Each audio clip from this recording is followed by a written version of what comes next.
والنجم إذا هوى ما ضل صاحبكم وما غوى وما ينطق عن الهوى إن هو إلا وحي يوحى.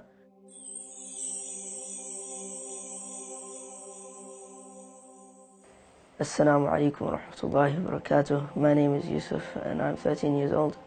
I have studied the Quran for 4 years, alhamdulillah, and I have completed the memorization of the Quran.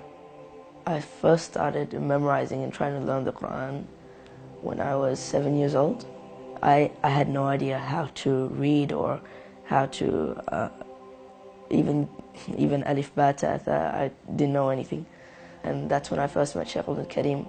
He first started on a part-time basis. He was obviously keen to memorize the Quran. He would come 1 or 2 days a week, and then eventually he committed himself to the memorization of the Quran. And then I decided to step it up a little and start taking the full-time classes at Dar ibn Abbas. And it was the most difficult and most hard journey that I've ever tried to undertake. Many times I just felt like I would never be able to do it, and I thought that I would never actually get there because it's not exactly easy. And every night I would be like in dua, like asking Allah subhanahu wa ta'ala that I can memorize the Quran, But alhamdulillah, like due to Allah's mercy, last year, alhamdulillah, I finished the Quran. My name is Ismail Sutuhi. I'm 14 years old. I memorized the Quran when I was 10, and it took me 1 year and a half.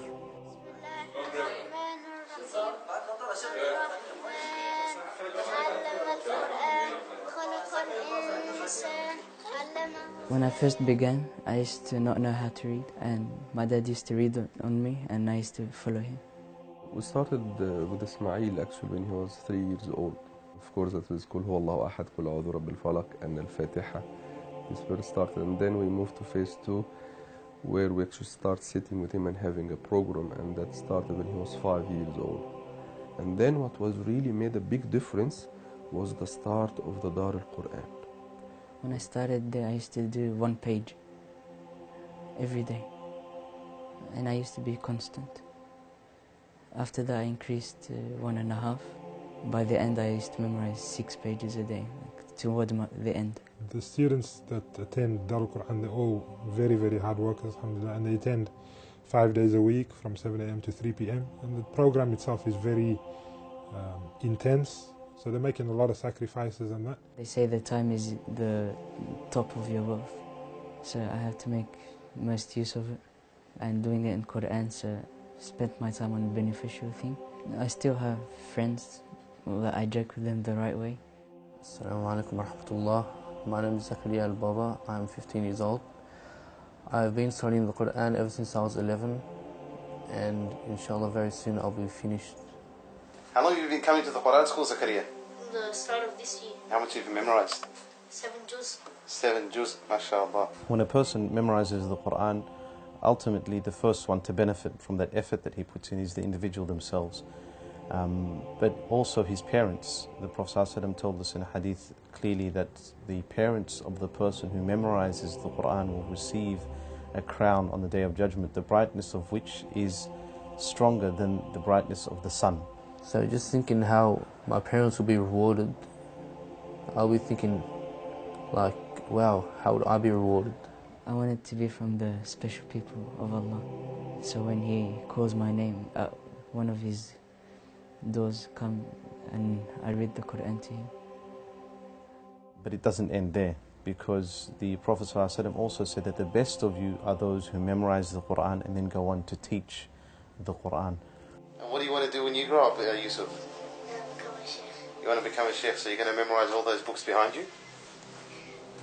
Yes? Inshallah. Assalamu alaikum. أمن هو قانت آناء الليل ساجدا وقائما يحذر الآخرة ويرجو رحمة ربه قل هل يستوي الذين يعلمون والذين لا يعلمون.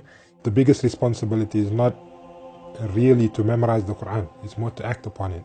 And that's not just for people who memorize it, that's for every single Muslim. if it's going to be to impress the people, or if it's going to be just as a hobby, as something to do, you have to act upon that Quran that which you have memorized. Imam al-Ghazali rahimahullah ta'ala, he said in his book, he said, "Al-ilmu bila amalin junoon, wal-amalu bighayri ilmin la yakun." Knowledge without action is madness, and action without knowledge is void. And if you do not make amends for days gone by, you will say tomorrow on the day of resurrection, "Send us back so that we may act virtuously." And it will be replied to you, "O fool, you have just come from there." The ultimate aim and goal of any teacher of Quran is for the student to memorize and then act upon the Quran. And acting upon the Quran is following in the footsteps of the greatest of all men, the one whom our Lady Aisha radiallahu anha describes as being a walking Quran. I think we should take that as an example, and we should try to follow him and follow in his footsteps, even just doing little sunnahs, like using the miswak, or even just stepping out of the house with the left foot. Any sunnah I knew that he done or said, I implemented it, or tried my best to implement it. And to me, he was my master.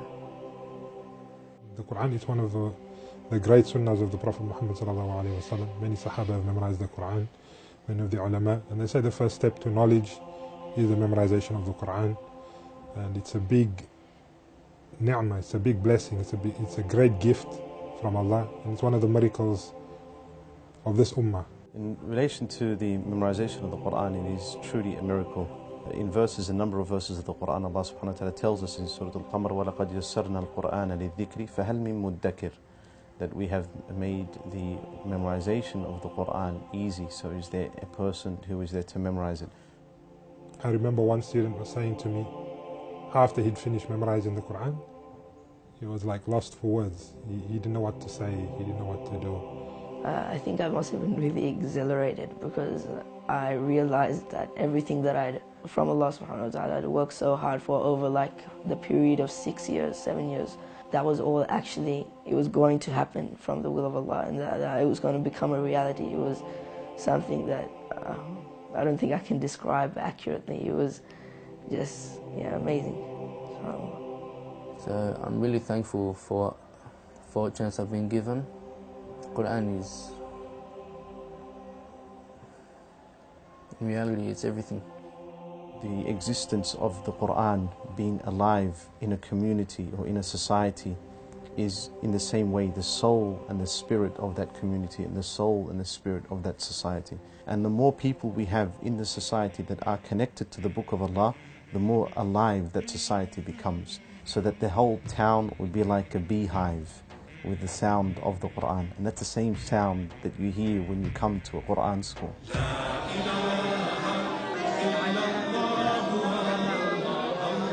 No matter where you go in the world, whether it be in China, whether it be in Africa, whether it be in Asia or in the Middle East, no matter where you go in the world, it is one Quran, it is one Mus'haf.